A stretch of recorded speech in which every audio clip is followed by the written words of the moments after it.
So, for those of us, or not me, but are not familiar with the first film, can you tell us a little bit about your characters and where we left off with them and where we're picking up from them? And I'll start with you, Kevin. Okay, well, in the first film, Tarzan, the first time he's called to perform is found passed out in the back. And McConaughey says, "How many times?" And to me, when I read that in the script, I just looked at it and I said, obviously this guy's been there the longest. Nobody knows why he's still there, and there's nobody that's, got the balls to tell him to go home. Because it was like one of the scenes we do in the camouflage, I was doing the jumping jacks, and Steven walked over, he goes, "Just move your arms, don't jump, and look as apathetic as possible." And I'm just like, and all my friends are like, "Dude, you can't even dance." I'm like, "I'm acting." I can't dance, but thank God Steven gave me an out. But, for that character now, he was such a troll in the first one that now he's an artist. So now there's they basically make this involvement that the person actually does have, something. That's great, Joe. Well, I play Big Dick Richie, which is an unironic name due to his romantic problems, I guess.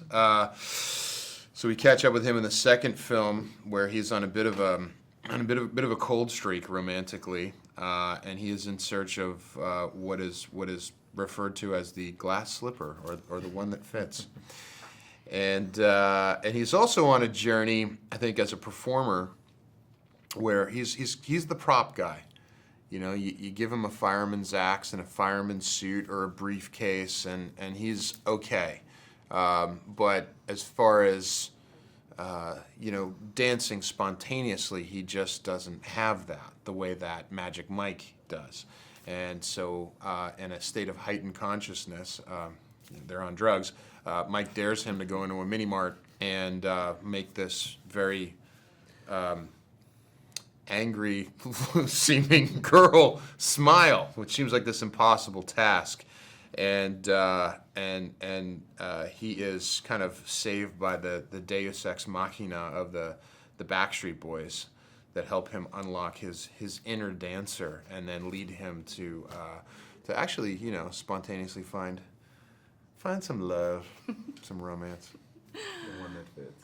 Yeah. How about you, Tito is, from the first one, you can see high energy, really happy-go-lucky, always moving in a good mood, and yet he's a big dreamer. And I think that sort of carries over. In the first one, you see me in a scene talking about Robert Kiyosaki and Think and Grow Rich by Napoleon Hill, and see where this guy's head is at. He's kind of, dreaming about big things, but he knows little ways to get there, but I don't think he has the real idea of what that path is. And the second one, he's evolved. He's actually gone ahead and taken a step and gone in on this frozen yogurt business with Tobias, who's played by Gabriel Iglesias, and he's going to DJ, Gabriel's going to DJ, and I'm going to sell these artisanal frozen yogurt flavors that I've now become passionate about coming up with to people, and we're going to have a party on wheels, a party for your mouth and for your feet and everything else, and that food truck ends up being the vehicle, obviously, that carries us through the movie. And Tito's journey through all of that is realizing that the thing he loves the most is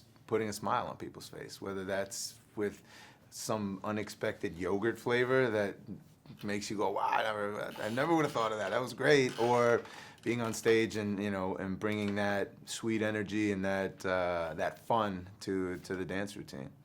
That was great. Talk about the physical preparation for this film. Was it any different from the first film?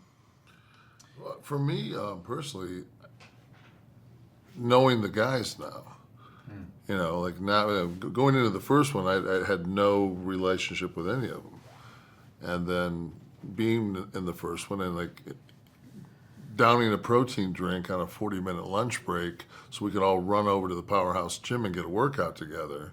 And having a very short window, maybe a couple of weeks to get ready for the first one, and this one having, probably 10, 12 weeks, and knowing that these guys, it just, for me, was just like, these guys are bringing their A game, you know. And I'm 3 years older than I was last time, and I was old in the first one. And I said, I really got to ratchet up. So, I mean, for me personally, I knew I had to bring, you know, my A game because I knew they were bringing their A game. But not in a competitive way. I mean, not like we were going to show each other up. It was just like, you know, it was almost like doing your off season. Like, you know, we're a football team. Everybody wants us to be, you know, fantastic. Yeah, you know the caliber of the people you're playing with in terms of how far they push themselves on their own, you know. And so because we all know that about each other, you don't want to let anybody down. You're giving it everything you have because you know everybody else is, all for the same reason, to, you know, to make this the best movie we can possibly make it. And so that was really, I think, you know, unspoken but known by all of us. And it's the thing that I think is in us that kind of one of the things that makes us all be the kind of friends we are. You know, and you get that chemistry comes through in the movie. And was there any different physical preparation for you as opposed to doing the first one? Work your tail off and come in the best shape possible. Yeah, you guys looked great. Thanks. Now, speaking about the chemistry, there's such great chemistry up there on the screen. Can you talk about off-screen as well? Well, I think that in the first movie, a lot of the scenes that you saw between the ensemble backstage came out of improvs. You know, Steven had a style in the first film where he would spend about an hour setting up his camera shots, and during that hour, we'd goof off and hang out and talk about all manner of subjects. And Steven created scenes or birthed scenes out of what he was hearing us talk in passing. And I think that formula became this second movie. Reid wrote this great script with these great kind of, you know, flag posts, and on the day we were collaborating, working on streamlining it, adding this, and a lot of times in takes someone would throw something out there in the middle of the take, I think because we know each other so well. And we do have that tight of a bond and that type of trust where, you know, in the middle of a scene, somebody throw a curveball to somebody else, and you take a swing at it, you know. So it was very fun in that way. We played with each other and know each other well enough that you know how to bring the best out of each other, especially, you know, improvising when the camera's on. And I think that some of the biggest laughs in the film or the funniest moments are things that were birthed out of us goofing off together, either off camera or on. Well, that's great.